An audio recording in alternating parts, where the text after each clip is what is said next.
Hi, I'm Tova, and welcome back to my kitchen, featured on diabeticssurvivalkit.com. I have a lovely soft chocolate chip cookie recipe for you today, and each one's only going to contain 12 grams of carbohydrates. So let's get started. Here's what you need.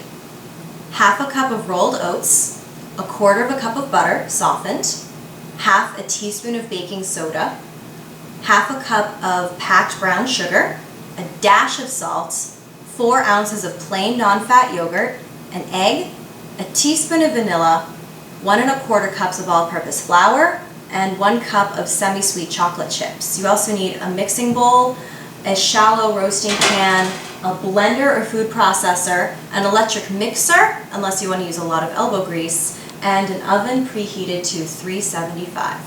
So let's get started. The first thing we're going to do is convert our whole oats into flour. So we're going to put them down on a shallow roasting pan, give them a shake so that it's even, saunter over to the oven, which has been preheated at 375, put them in and roast them for 10 minutes, shaking the pan once to move them around a little bit so they don't burn.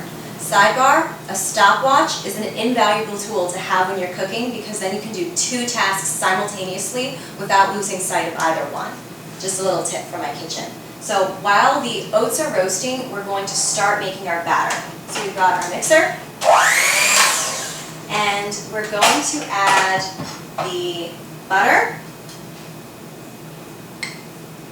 and we're just going to beat this as much as we can until it is softened and smooth. When your butter looks like this, nice and smooth, we're going to add the baking soda and the packed brown sugar. Repeat the process with the mixer. Next you add your dash of salt, your egg,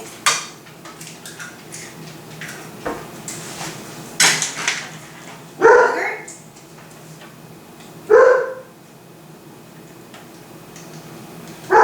and the ½ teaspoon of vanilla.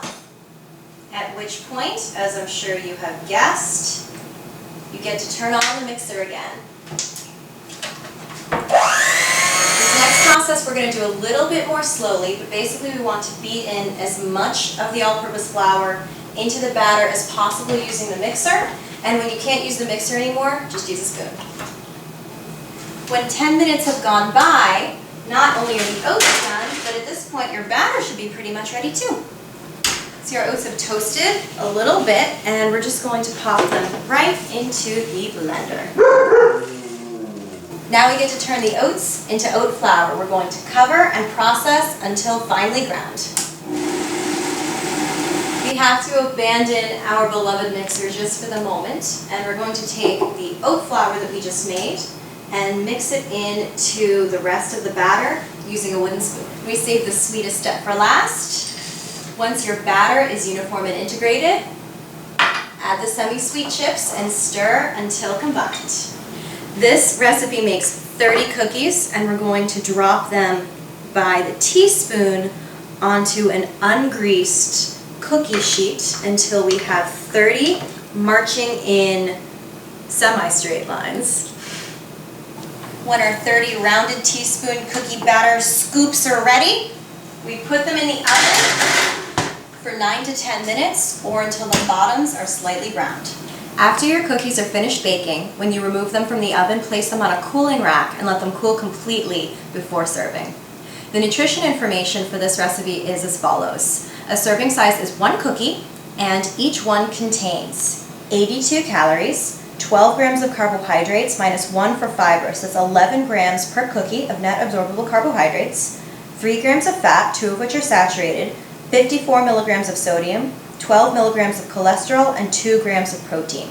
So while this is definitely a nice substitute for a store-bought chocolate chip cookie, definitely consider it more of a treat than an everyday thing.